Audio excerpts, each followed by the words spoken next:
Kung gayon na, mga kayo, dahil napagkasundo na namin sa ating mapakaw na parusa kay Jesus ay kamatayan. Wala na magagawa. Pinagtibay ninyo ang hatol.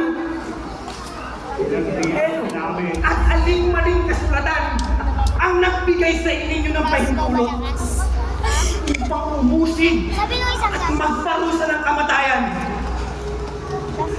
Kay laki ng pagyurak ninyo sa bayan ng Roma at sa atin ay nakasasakop. Ay, Roma pala yun.